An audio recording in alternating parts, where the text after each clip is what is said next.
Hey guys, I'm Janvi and I'm back with another video. So today we're going to talk about self-accountability. For most of our lives, we always have someone who is always nagging at our head, telling us what to do, be it our parents, teachers, or our professors, who always keep telling us what should we do and how we should get up in the morning in time, eat our food on time, do the homework, do this, do that.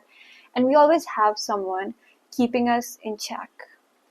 But as we grow old, this changes. At some point, we become self dependent, where we don't have anyone anymore who's telling us what to do. And this is where self accountability comes in play.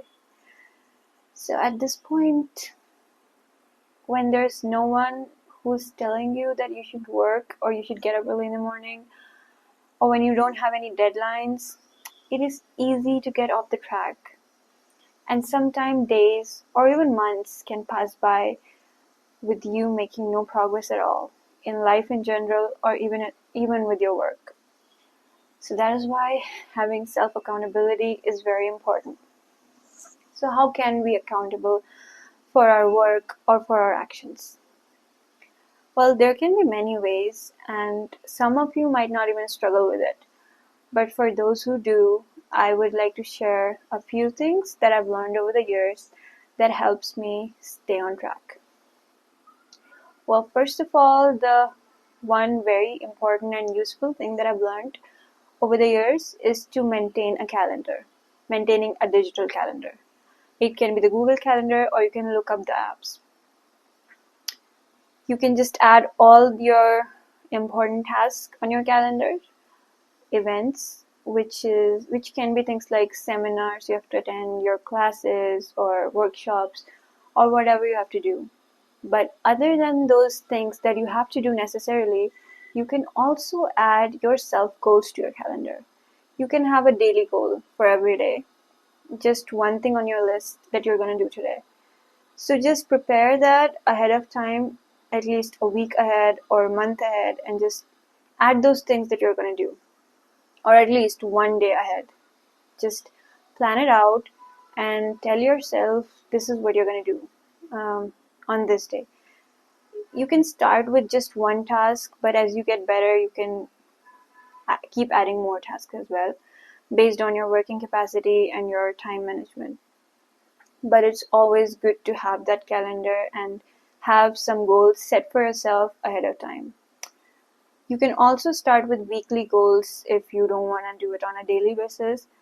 But at the end of the week, you can just go back and look at it. How many of those have you actually achieved?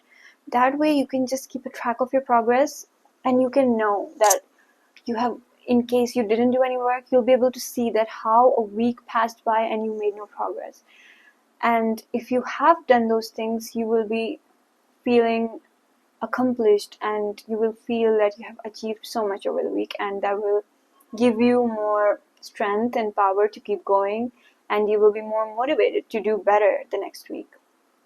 So yeah, maintaining a calendar can be very useful, more than it sounds, so I would highly recommend that. Another thing that you can do is maintaining a to-do list. And I cannot stress enough on this, how useful it can be. Because trust me, I'm a PhD student and we just have endless list of things that we have to do all the time. And it is so easy to forget these things and then realize later, oh my god, I had to do this and I forgot about this and all of that. So it is very useful to have this small list. It has to be a written paper list. It shouldn't be digital, because it's just writing it down and cutting things off. It's just really satisfying when you check off the things. You can just have a post-it. You can use post-its for this, and you can also stick it in front of your desk if it's something very important and you know you're gonna forget it. You can also maintain a digital to-do list, but I just like the real ones better, since it's not gonna take a lot of your stuff. It's just a small, like I have this one over here.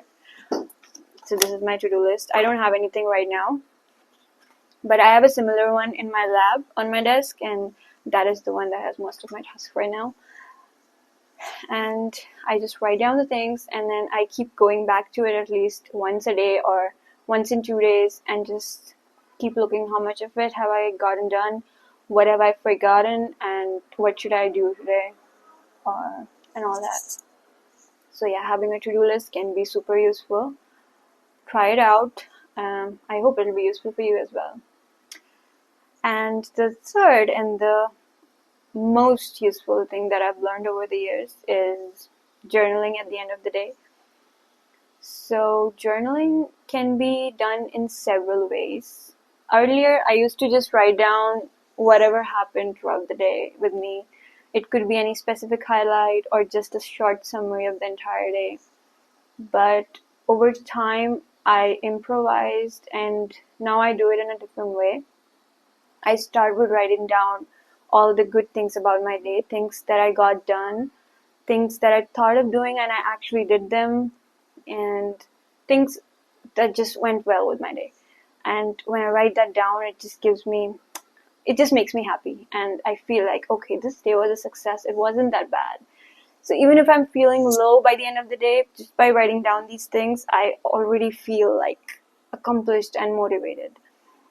And once I'm feeling good about myself, now I start writing down things that I was not able to do, things that I had on my list, or things that I thought I would do, but I just didn't got enough time, or I just got lazy, or I just got off track, and I was just not able to do it.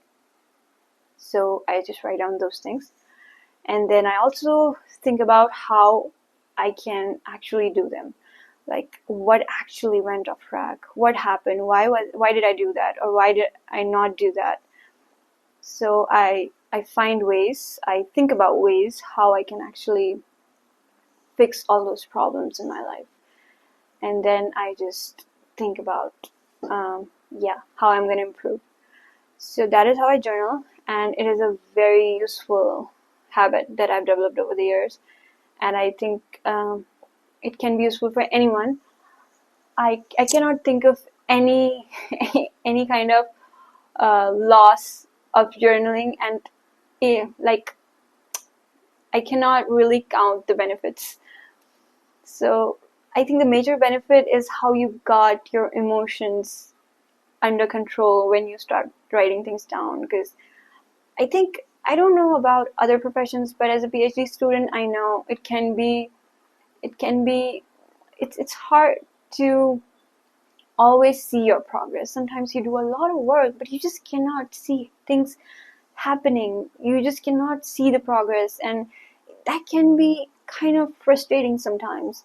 And when you come home and you're just extremely tired and things are just not working out sometimes, writing things down makes you feel so good, because by writing it down, you can actually see the good parts of the day, and you actually resolve all those unresolved thoughts in your head from the day, and you think about how you can improve things about your life.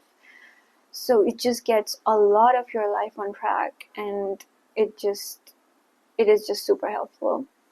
So those are the three major things that I do to keep my life on track. And yes, it was not easy. I have been off track for a lot for a lot of my life, for a huge part of my life. Not a huge, but yes, I've been off track. But I always find a way to come back. So yeah, journaling, maintaining a calendar, maintaining a to-do list, these are very small things, but once you can make them part of your daily life, make them your habits, they can be super useful for you, and they can help you stay accountable for your actions, for your work, and for your responsibilities. At least actions is a topic for another day. But yeah, so that's all. I hope it will be useful for you all, and if you like it, give it a thumbs up and let me know. If you have any suggestions, let me know in the comments.